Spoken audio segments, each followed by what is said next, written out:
Selamat pagi semuanya. Bagaimana kabarnya hari ini? Mudah-mudahan dalam keadaan sehat semua. Baik, pada hari ini kita membahas mengenai kebutuhan bandwidth dalam jaringan. Sebelum masuk ke pembahasan kita pada hari ini, yang merupakan kompetensi dasar dan tujuan pembelajaran kita, yaitu menganalisis kebutuhan beban bandwidth jaringan, kemudian menyajikan hasil analisis kebutuhan beban bandwidth jaringan. Sedangkan yang menjadi tujuan pembelajaran kita yaitu siswa dapat menganalisis kebutuhan bandwidth untuk komunikasi data dengan benar dan percaya diri, menentukan besaran bandwidth yang dibutuhkan untuk komunikasi data dengan benar dan percaya diri. Kemudian peserta didik kami dapat mempresentasikan hasil analisis kebutuhan bandwidth untuk komunikasi data dengan percaya diri. Baik, materi kita pada hari ini adalah kebutuhan bandwidth dalam jaringan. Yang merupakan pengertian bandwidth adalah suatu nilai konsumsi transfer paket data yang dihitung dalam satuan bit per second atau BPS antara server dan klien dalam waktu tertentu. Bandwidth merupakan suatu luas atau lebar cakupan frekuensi yang digunakan oleh sinyal dalam media transmisi. Dalam jaringan komputer, bandwidth seringkali digunakan sebagai suatu sinonim untuk data transfer rate atau jumlah data yang dapat dibawa dari sebuah titik ke titik lain dalam jangka waktu tertentu. Misalnya, sebuah jaringan LAN memiliki bandwidth sebesar 100 Mbps. Berarti jaringan tersebut dapat melakukan transaksi data maksimal sebesar 100 megabit pada setiap detik. Jika koneksi komputer ke jaringan komputer memiliki bandwidth yang besar, dapat memungkinkan pengiriman data yang besar juga seperti pengiriman gambar atau video. Bandwidth adalah besar transfer yang dapat dilakukan pada satu waktu dalam pertukaran data. Bandwidth adalah kapasitas yang dapat digunakan pada kabel Ethernet agar dapat dilewati trafik paket data dengan maksimal tertentu.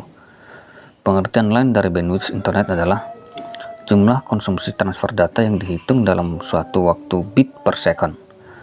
Jadi, bandwidth internet merupakan kapasitas maksimal jalur komunikasi untuk melakukan proses pengiriman dan penerimaan data dalam hitungan detik. Terdapat juga istilah bandwidth analog. Bandwidth analog adalah perbedaan antara frekuensi paling rendah dan frekuensi paling tinggi pada suatu rentang frekuensi yang dapat diukur dengan satuan Hertz untuk mengetahui data atau informasi yang dapat ditransmisikan pada suatu waktu. Kemudian yang menjadi fungsi bandwidth dalam jaringan yaitu yang pertama dulu adalah ukuran media pengiriman data. Fungsi bandwidth yang pertama adalah sebagai ukuran media atau jalur pengiriman data yang dimiliki oleh suatu komputer atau jaringan tertentu. Fungsi ini hampir berlaku di semua tempat yang memiliki jaringan komputer. Bandwidth sangat berguna apalagi jika berhubungan dengan distribusi jaringan. Ukuran bandwidth umumnya digunakan sebagai patokan menggunakan untuk memilih provider atau penyedia layanan yang berhubungan dengan koneksi internet. Semakin besar bandwidth yang ditawarkan, maka terlihat semakin baik pula layanan yang diberikan. Kemudian membagi kecepatan transfer data. Fungsi lain bandwidth adalah sebagai pembagi kecepatan transfer data, sehingga kecepatan yang dimiliki dapat didistribusikan secara adil ke seluruh pengguna.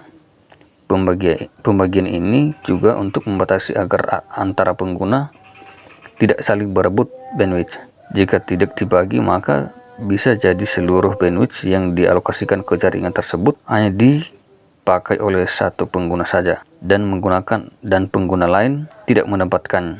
Misalnya, pada saat mengunduh file dari internet yang sangat besar, pada saat melakukan proses pengunduhan, maka akan terjadi permintaan data yang cukup besar dan tentu saja itu akan memenjeri bandwidth pada jaringan. Jika tidak dibatasi, maka koneksi pun akan lambat atau bahkan tidak dapat terkoneksi sama sekali. apalagi yang melakukan pengunduhan menggunakan download manager tertentu. Kemudian mengatur besar data yang ditransfer. Administrator jaringan terkadang melakukan pembatasan besar data yang dapat diakses atau diunduh dari internet.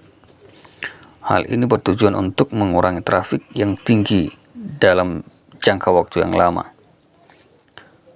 Trafik yang tinggi dalam jangka waktu yang lama juga dapat mengganggu stabilitas jaringan karena mempengaruhi kapasitas bandwidth yang tersedia. Itulah fungsi-fungsi bandwidth yang sedikit banyak bisa memberikan gambaran umum untuk memahami bandwidth, meskipun sebenarnya bandwidth adalah sebuah istilah yang digunakan untuk mendefinisikan kapasitas besarnya kabel Ethernet atau besarnya jaringan. 2. Throughput dalam jaringan. Throughput adalah kecepatan atau rate transfer data efektif yang diukur dalam satu satuan bit per second. Throughput merupakan jumlah total kedatangan paket atau data yang sukses pada destination selama interval waktu tertentu yang dibagi oleh durasi interval waktu tersebut. Throughput adalah besarnya bandwidth aktual yang sebenarnya. 3. Faktor-faktor yang mempengaruhi bandwidth dan throughput. 1. Atau A. Piranti jaringan. B. Tipe data yang ditransfer. C. Topologi jaringan. D. Banyaknya pengguna jaringan. E. Spesifikasi komputer klien atau user. F. Spesifikasi komputer server. G. Induksi listrik dan cuaca. Kebutuhan bandwidth dalam jaringan, yaitu setiap jaringan telekomunikasi memiliki kebutuhan bandwidth yang berbeda-beda. Kebutuhan bandwidth pada suatu jaringan dipengaruhi oleh jumlah perangkat, aplikasi, dan manajemen bandwidth yang digunakan. Sangatlah penting untuk menentukan besarnya bandwidth yang melintas di setiap jaringan.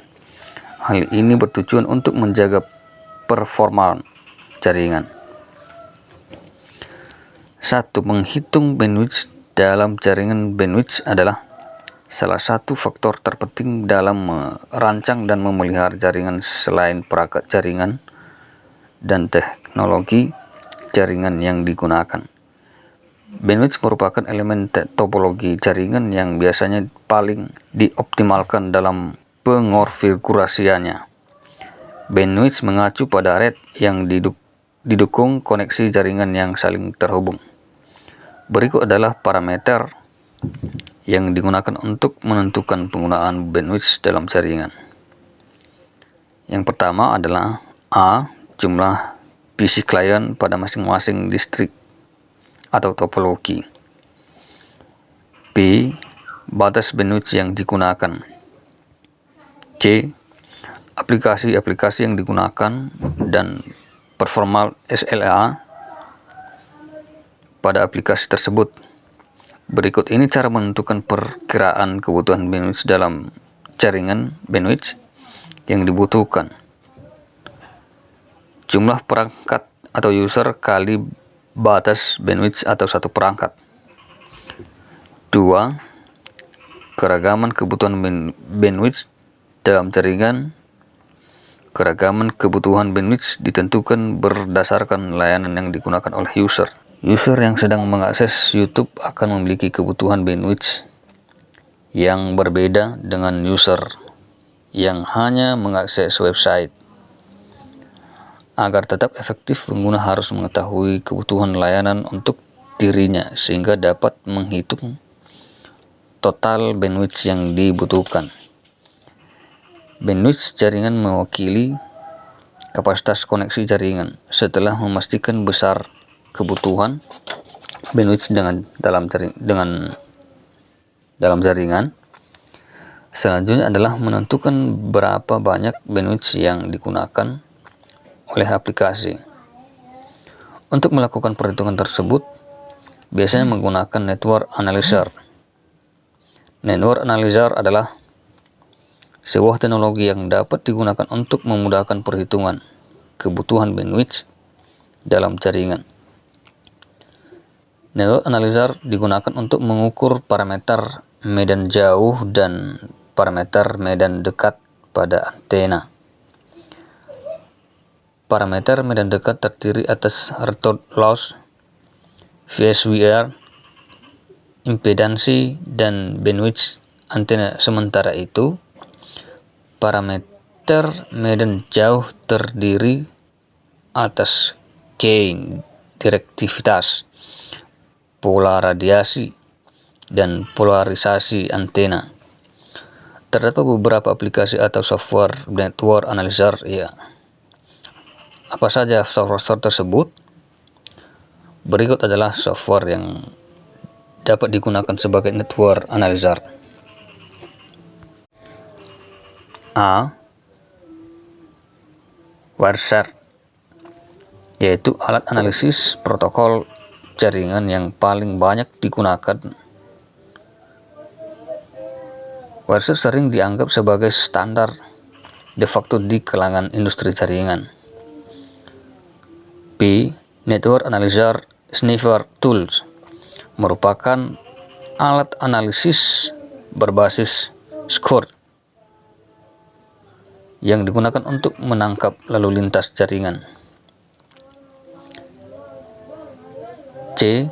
GenMap, yaitu alat analisis GUI resmi untuk Nmap seperti scanner. ZenMap tersedia untuk Windows, Linux, Mac, dan BSD. D. Array IP Scanner, yaitu alat analisis yang dirancang lintas platform yang sangat mudah digunakan. E. JSDU Network Analysis Flash Internet memungkinkan untuk melihat siapa yang berada di dalam jaringan, menentukan kebutuhan bandwidth dalam jaringan, melihat siapa yang menggunakan bandwidth, mengetahui letak permasalahan dalam jaringan, dan sebagainya.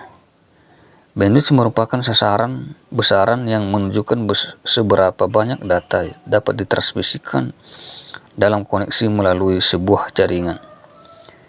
Bandwidth atau lebar pita adalah kapasitas seluruh informasi atau kemampuan dari suatu jaringan untuk menyalurkan informasi dalam satuan waktu detik.